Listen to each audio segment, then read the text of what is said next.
यह कहानी है एक गांव में रहने वाली सुमित्रा की है। सुमित्रा अपने दो बेटों के साथ साधारण जीवन बिता रही थी। बड़े बेटे का नाम था कुंदन और छोटे बेटे का नाम कुणाल था। सुमित्रा अपने दोनों बेटों से बहुत प्यार करती थी। सुमित्रा का पति पिछले 3 साल पहले किसी बीमारी के कारण चल बसे थे। पति के जाने के बाद सुमित्रा ही अपने दोनों बेटों को पाल पोष कर बड़ा किया। कुंदन अब भी 7 साल का और कुणाल 6 साल का था। दोनों भाई एक दूसरे के साथ दिन भर खेल कूद करते थे और एक साथ पढ़ाई करते थे। दोनों को एक साथ देख माँ सुमित्रा बहुत ही खुश होती है और कहती है, कितने अच्छे लग रहे हैं दोनों एक साथ। भगवान करे बड़े होकर भी यह दोनों भाइयों ऐसे ही मिलजुल कर रहे। ऐसा ही दिन बीतते गए और दोनों बड़े हो गए। दोनों बड़े होकर भी दोनों भाई एक दूसरे से बहुत प्यार करते थे। वह दोनों कभी भी आपस में झगड़ा नहीं करते थे। दोनों एक साथ मिलकर काम करते और पैसे लाकर अपने माँ के हाथों में दे देते। दोनों भाइयों के बीच में प्यार देख गांव वाले भी सुमित्रा को शाबाशी देते। एक दिन, सुनो कुंदन और कुणाल, तुम दोनों ऐसे ही मिलजुल कर रहना। अभी भी और शादी के बाद भी मुझसे वादा करो कि तुम दोनों कभी भी एक दूसरे से झगड़ा या अलग नहीं होंगे। दोनों शादी के बाद भी एक साथ रहोगे। मुझसे वादा करो। तभी बड़ा बेटा कुंदन कहता है, हाँ माँ, मैं आपसे वादा करता हूँ कि हम दोनों कभी भी एक दूसरे से ना लड़ेंगे, ना अलग होंगे। चाहे हमारी शादी भी क्यों ना हो जाए, हम दोनों शादी के बाद भी एक घर में एक साथ रहेंगे। ये मेरा आपसे वादा है। उसके बाद छोटा भाई कहता है, हाँ माँ, मैं भी आपसे वादा करता हूँ कि हम दोनों कभी भी अलग नहीं होंगे।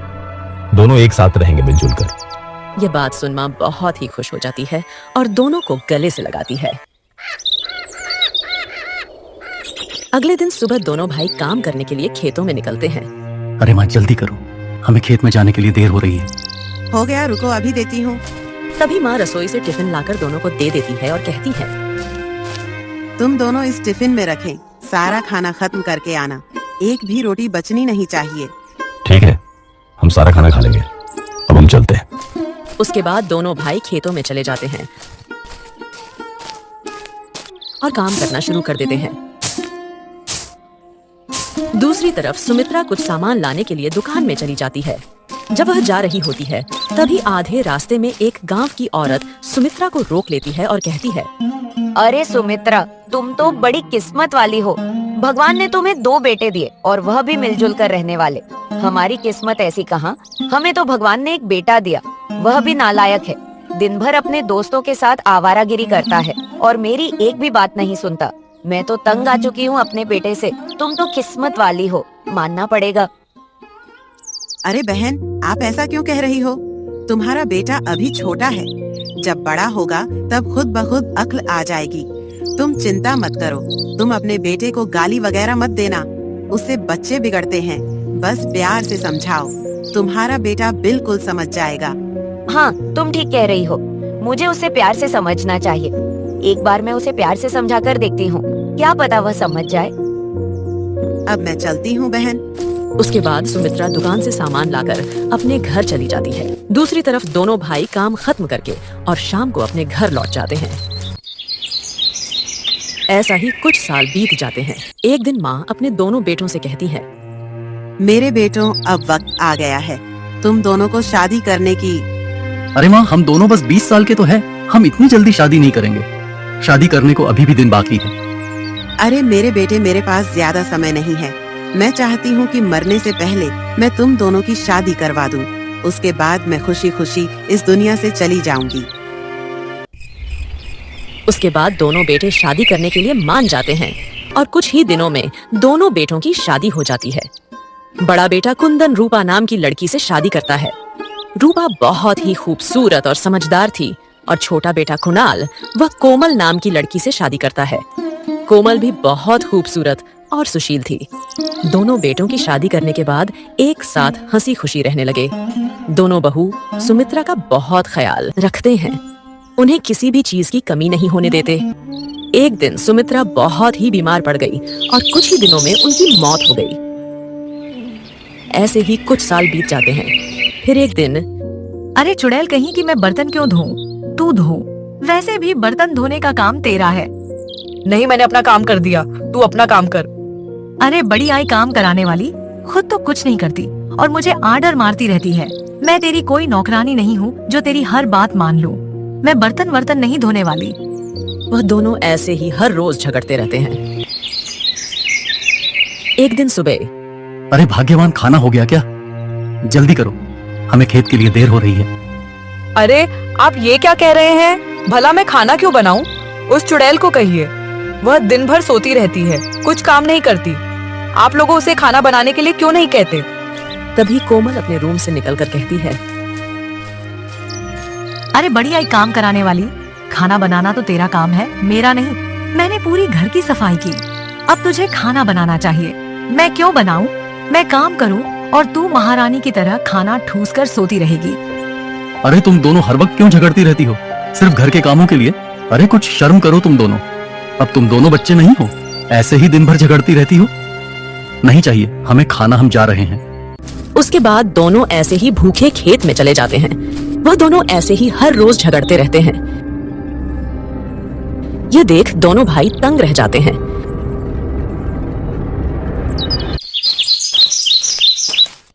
एक दिन छोटा भाई कुणाल अपने बड़े भाई कुंदन से कहता है, अरे बड़े भैया, मैं हर रोज रोज झगड़ों से तंग आ चुका हूँ और हम दोनों को भूखा ही काम करने के लिए जाना पड़ता है। मैं अब यह सहन नहीं कर सकता, हमें अब अलग हो जाना चाहिए। हाँ, तू ठीक कह रहा है। मैं भी इस रोज रोज झगड़े से तंग आ चुका हूँ। हमें अब अलग हो जाना चाहिए, तभी हमें सुकून मिलेगा। अगले दिन दोनों भाई गांव के मुखिया को बुलाता है बंटवारा करने के लिए। सुनो, तुम दोनों, तुम्हारे माँ के पास 2 बीघा जमीन थे। कुएं के पास जो जमीन है वह 1 बीघा जमीन बड़ा भाई कुंदन लेगा, और बड़े पेड़ के पास जो 1 बीघा जमीन है वह छोटा भाई कुणाल लेगा। और एक बात, तुम्हारे माँ का जो पुराना घर है वह घर बड़ा भाई कुंदन लेगा। अब जो घर में दोनों भाई एक साथ रहते थे वह घर छोटा भाई कुणाल लेगा। अब इस कलमोही से छुटकारा मिला। अरे तुझे मुझसे नहीं, मुझे तुझसे छुटकारा मिला। हाँ हाँ, बड़ी आई। अब तू मेरे घर में पैर भी मत रखना। अरे तेरे घर कौन जाए? एक कुत्ता भी तेरे घर ना जाए।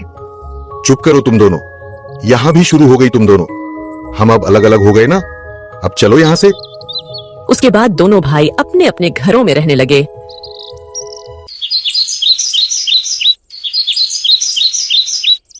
बड़ा भाई कुंदन अपने जमीन में खूब मेहनत करने लगा।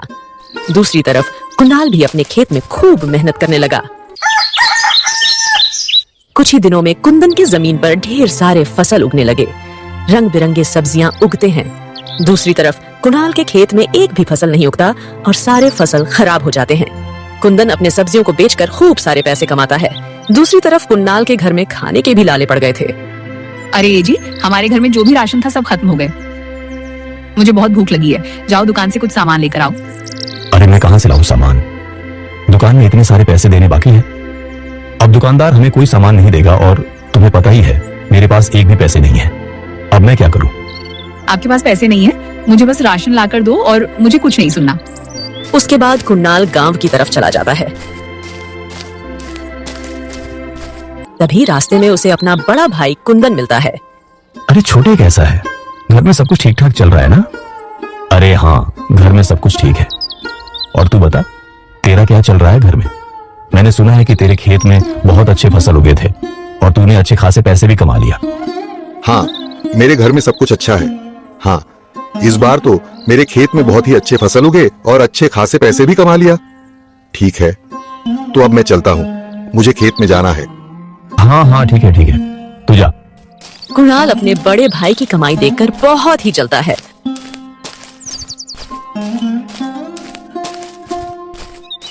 और घर जाकर अपनी पत्नी से कहता है, अरे भाग्यवान, हमें मिलकर कुछ ना कुछ तो करना ही होगा। ये मेरा बड़ा भाई बहुत ही पैसा कमा रहा है और हमारे घर में खाने के लिए भी पैसे नहीं है। हमें कुछ ना कुछ तो करना ही होगा ताकि उसे भी पता चले गरीबी क्या होती है। आप ठीक कह रहे हो, आपका बड़ा भाई तो बहुत पैसा कमा रहा है और रूपा बहुत ही घमंडी हो गई है। पति के पैसे कमाने के बाद हमें कुछ ना कुछ तो करना ही होगा। लेकिन हम करेंगे क्या? मेरे पास एक आइडिया है। उसके बाद दोनों उसी रात को कुंदन के खेत में चले जाते हैं और उसके खेतों में आग लगा देते हैं। अब देखता हूं तू पैसे कैसे कमाता है। अगले दिन सुबह जब कुंदन अपने खेत को देखने के लिए जाता है, तब उसकी रूह कांप जाती है। उसका खेत सब कुछ जलकर राख बन गया था। हे भगवान, ये क्या हो गया है? मेरा खेत कैसे जला? अब मैं क्या करूं? पैसे कहां से लाऊं? हे भगवान, अब मैं क्या करूं? इतना कहकर वह अपने घर चला जाता है। क्या हुआ जी, आप इतने उदास क्यों लग रहे हैं? अरे भाग्यवान, हम बर्बाद हो गए। मेरा खत किसी ने जला दिया। मेरा बहुत नुकसान हो गया। अब मैं क्या करूं? मुझे कुछ समझ में नहीं आ रहा। अरे आप चिंता मत कीजिए, सब कुछ ठीक हो जाएगा। पैसे भी हमारे पास कुछ पैसे हैं ना, उस पैसे से हम दोनों कुछ दिन गुजर बसर कर सकते हैं। उसके बाद आप फिर से खेत में काम करना शुरू कर देना। अब चिंता मत कीजिए। दूसरी तरफ कुणाल की पत्नी बहुत ही बीमार पड़ जाती है। तभी कुणाल अपने बड़े भैया के घर मदद मांगने के लिए जाता है। अरे मेरे भैया, मेरी मदद करो। मेरी पत्नी बहुत ही बीमार है और मेरे घर में एक भी पैसा नहीं है। अरे तू चिंता मत कर, मैं अभी तुझे पैसे देता हूँ। अरे जी, हमारे घर में तो बहुत ही कम पैसे हैं। अगर ये पैसे हम उन्हें दे देंगे तो हम खाएंगे कहाँ से? अरे तुम उसकी चिंता मत करो, मैं कुछ ना कुछ करके पैसे कमा लूंगा। उसके बाद कुंदन अपने सारे पैसे अपने छोटे भाई को दे देता है। उसके बाद छोटा भाई कुणाल डॉक्टर बुलाता है।